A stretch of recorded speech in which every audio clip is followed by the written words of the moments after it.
আসসালামু আলাইকুম। এবার বাংলাদেশ দলের বোলার তানজিম সাকিবকে সতর্ক করলেন ওয়েস্ট ইন্ডিজের সাবেক ক্রিকেটার কেশরিক উইলিয়ামস।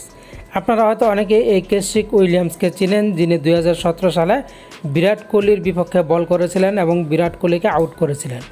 এরপর আগ্রাসী উদযাপন করেছিলেন বিরাট কোহলির বিপক্ষে, এমনকি রীতিমতো বিরাট কোহলিকে অপমানই করেছিলেন কেশরিক উইলিয়ামস।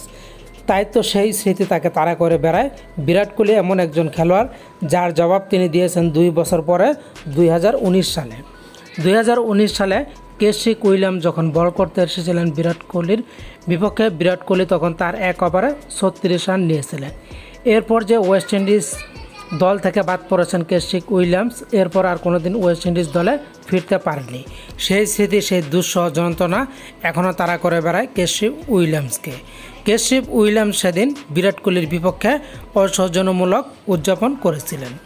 এবার তিনি তার স্টোরিতে সেই দুঃখের কথা, সেই বিষয়টা শেয়ার করলেন, সাথে ছবি পোস্ট করলেন বাংলাদেশ দলের তানজিম সাকিবের। তিনি বাংলাদেশ দলের তানজিম সাকিবকে সতর্ক করলেন।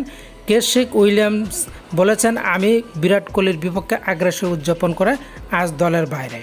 তানজিম সাকিব ঠিক একই কাজ করেছেন, বিরাট কোহলিকে আউট করে আগ্রাসী উদযাপন করেছেন, এমনকি তাকে অপমানই করেছেন।